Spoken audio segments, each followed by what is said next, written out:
अस्सलाम वालेकुम स्टूडेंट्स। क्या हाल चाल है? ठीक है। अच्छा, आज हम करेंगे एक्सरसाइज 8.2 चैप्टर नंबर 8 और क्वेश्चन नंबर 7। देखो, a milkman sold two of his buffaloes for ₹20,000 each. क्या कह रहे कि एक मिल्क मैन अपने दोनों बफेलो को क्या कर रहा है?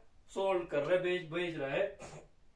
दोनों को 2,000 रुपए में, 20,000 में बेच रहा है। यानी कि पहले को भी 20,000 में बेच रहा है और दूसरे को भी 20,000 में बेच रहा है। दोनों को 20,000 में बेच रहा है। ओके। ओन वन, एक पर he made of gain of 5%। और पहले गाय पर उसको मुनाफा हुआ कितने परसेंट का? 5% का। और on the other A loss of 10%। लेकिन दूसरे पर क्या, उसको थोड़ा नुकसान हुआ 10% का। फाइंड हिज ओवरऑल गेन और लॉस। आपने क्या करना है? उसके ओवरऑल गेन और लॉस को निकालना है।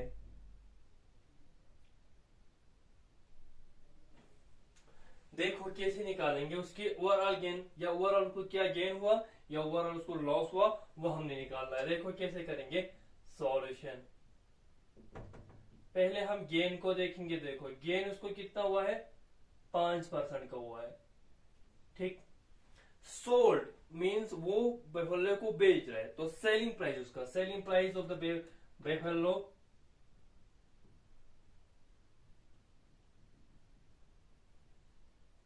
सब में पहले लिखूंगा सब, वो फर्स्ट बेफेलो। ओके। वो दो बेफेलो बेच रहा है और दोनों को 20,000 में बेच रहा है।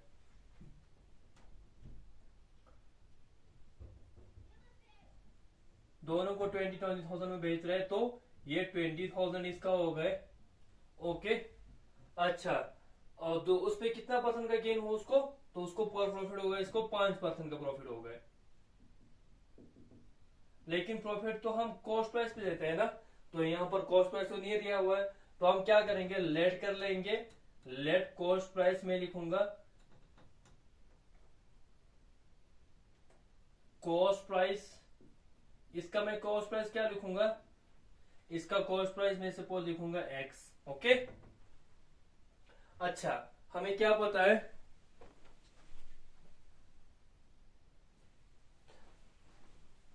अच्छा, नाउ हमें ये पता है ना। देखो, अगर मैं कॉस्ट प्राइस के ऊपर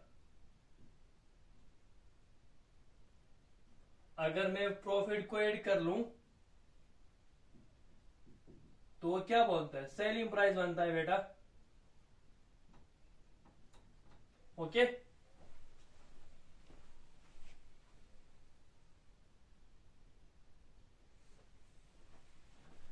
अच्छा, ऊपर वाले में बताता हूं बेटा।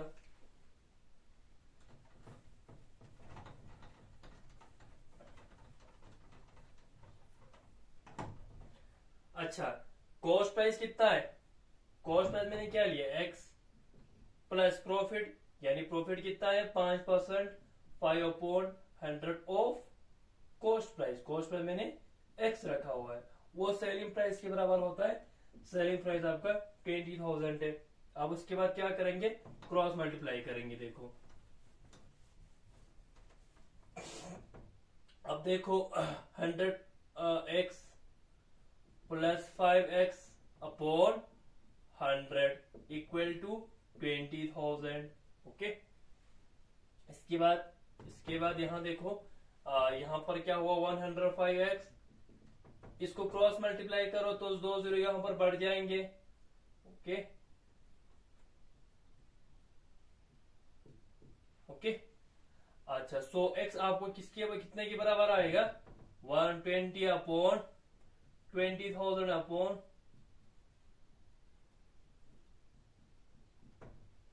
पहले आप 5 से कर लो। 5 2 10, 5 1 5, 5 4 20, 0 0 0 0 0। ठीक है।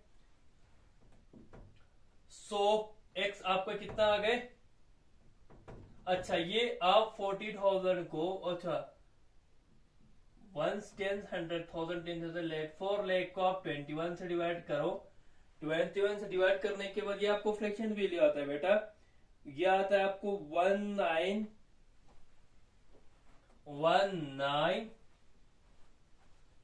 047 047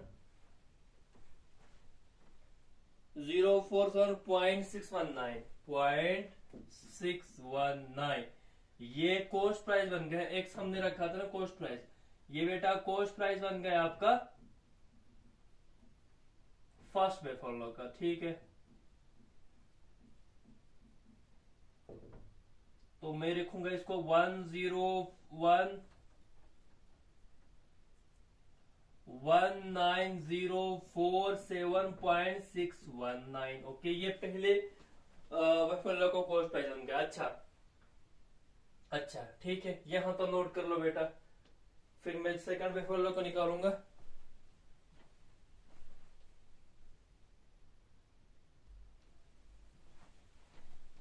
अच्छा, ये कॉस्ट प्राइस पहले बेफॉलो का। सेकंड बेफॉलो का लॉस उसको कितना हुआ था, 10% हुआ था। ये मैं सेकंड बेफॉलो के लिए ले रहा हूं। ओके, अच्छा इसको, इसका कॉस्ट प्राइस सेलिंग प्राइस क्या है, प्राइस सेम था दोनों को 20,000। ओके, अच्छा इस पर लॉस कितना परसेंट का हुआ है,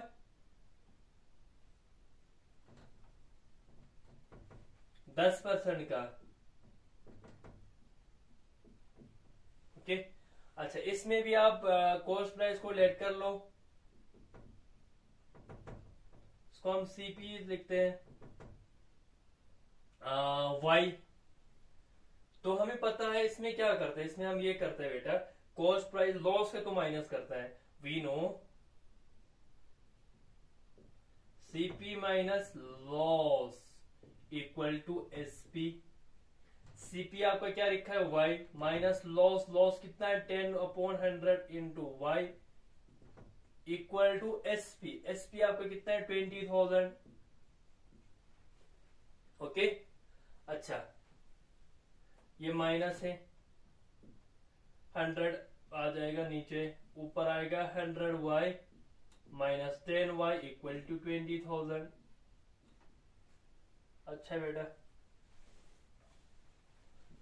तो ये वाला तो मेरा कॉस्ट प्राइस था पहले बेफॉलो का। ठीक है, तो यहां से मैं यहां लिखता हूं। अच्छा 9dy अपॉन 100 इक्वल टू 100 को इसके साथ मल्टीप्लाई कर लो ना, तो क्या आ जाएगा, यहां पर 100 लिखने की जरूरत नहीं है, 1 2 3 4 5। ठीक है, y इक्वल टू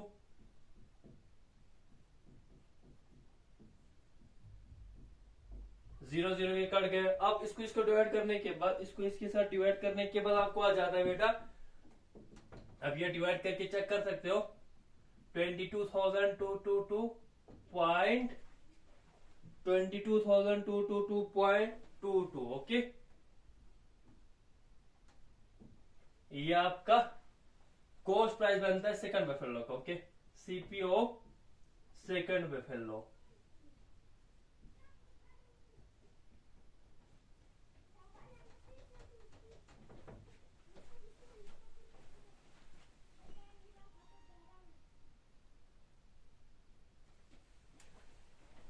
अच्छा, तो ये कॉस्ट प्राइस बन गया दूसरे कोका कोला का, सीपी इसका बन गए 2. अच्छा, हमें क्या निकालना है बेटा, हमें ये निकालना है कि दोनों बेफेलो को उसको सोल्व करने के बाद उसको गेन हुआ या लॉस हुआ। तो गेन हुआ, अगर गेन हुआ तो कितना गेन हुआ, लॉस हुआ तो उसको कितना लॉस हुआ। देखो हम कैसे करेंगे इसके लिए, इसको आप मिटाओ पहले।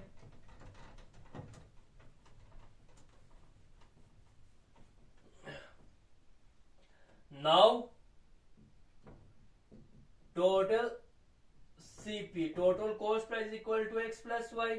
दोनों को ऐड कर लो आप, दोनों को ऐड कर लो। पहले का आया था 19047.619 प्लस 2222.22. ओके, 2 प्लस 9 ऐसे रखो, 2 plus 1 3, 2 plus 6 8.6 plus 7 9, 4 plus 2 6, 0 plus 2 0, 9 plus 2 11, 1 carry, 2+1 2, 3+1 4। अच्छा, तो टोटल क्रॉस प्राइस आपका बनता है 41,269.839। ओके, तो टोटल एसपी कितना हुआ?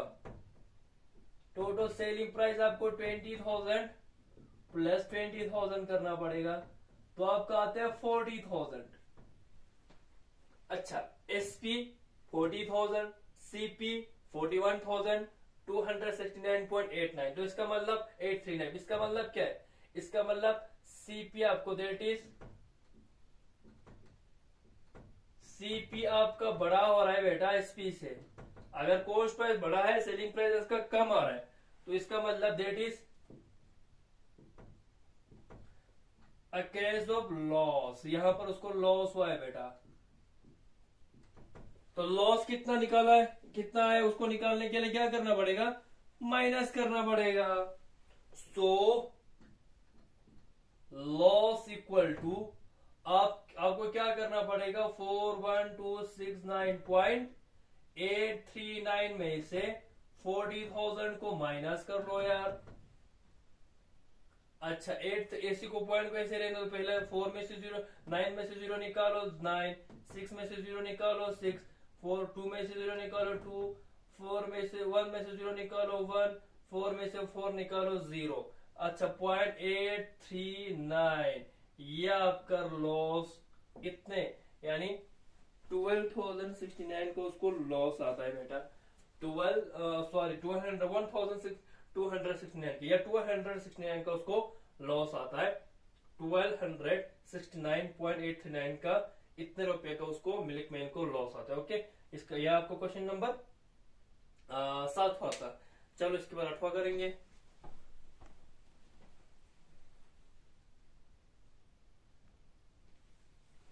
अच्छा, अगला अपना क्वेश्चन है question number 8। The price of a TV is ₹13,000। एक टीवी का जो कीमत है वो 13,000 रुपए। Okay, the sale tax just on it at the rate of 12%। क्या हो रहा है कि अगर उसको खरीदने के बाद सेल टैक्स उसके ऊपर पड़ता है वो 12% का। अगर आप कहीं खाना खाने जाते हो या कहीं कहीं होता है ऐसा कि आपके पास बिल लाने के बाद लास्ट में टैक्स लगता है, यहाँ पर टैक्स लिखा हुआ था, टैक्स 2% या टैक्स 10%, इस तरह से लिखा हुआ है। तो इसी तरह यहाँ पर भी है कि वो अगर वो टीवी खरीदेंगे तो उसके पास सेल टैक्स चार्ज पड़ता है 12% का। ओके, तो उसको यहाँ पर ऐड करना पड़ेगा 12% भी सेल टैक्स चार्ज के मुताबिक। Find the amount that Vinod will have to pay. अगर वो खरीदता है तो अमाउंट, कितना अमाउंट विनोद को पे करना पड़ेगा वो आपको निकालना है। ओके, देखो देखो प्राइस कितना है, प्राइस ऑफ द टीवी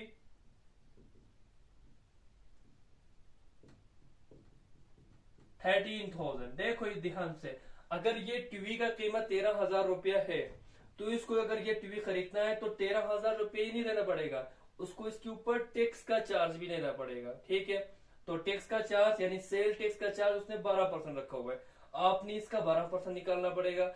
तो 12% निकालने के बाद जो अमाउंट आता है उसको यहाँ पर एड करना है। ओके, तो अब यहाँ पर सेल टैक्स चार्ज कितना है?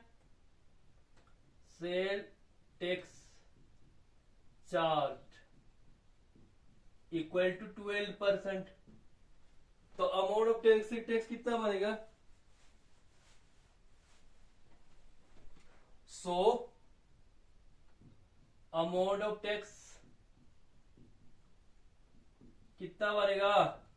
आपको करना पड़ेगा 12/100 इंटू 13,000। 0 दो इसके साथ कट गए, मल्टीप्लाई कर लो यार। 12 3 26, नहीं या 13 2 सॉरी 13 2 26, 3 कैरी, 13 2 कैरी, 13 1 13, अगर 2 ऐड करेगा तो 15 आ गए और लास्ट वाला 0 यहाँ पर लगना है। तो 1560 ये आपका टैक्स बनता है, टैक्स चार्ज। तो आपको ये टीवी के प्राइस के ऊपर आपको ऐड करना पड़ेगा। ओके,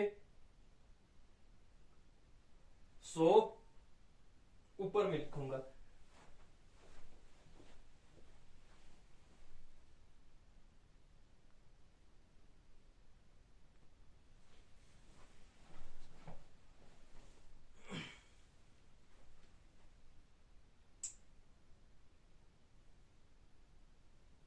सो टोटल अमाउंट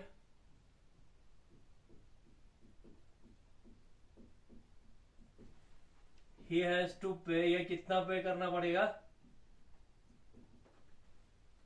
पे equal to original price plus tax. Original price कितना था, 13,000 था, टैक्स कितना आ गए, 1560 आ गए, 00654, तो उसको टोटल पैसा देना पड़ेगा बेटा 14,560, इसको टोटल पैसा इतना देना पड़ेगा। ओके 14,560 इतना पैसा उसको टोटल देना पड़ेगा। ओके तो this was your question number 7 I think, या 8, या आई थिंक 8 क्वेश्चन नंबर 8। और बाकी क्वेश्चन आके अगले वीडियोस में करेंगे, तब तक खुदा हाफिज।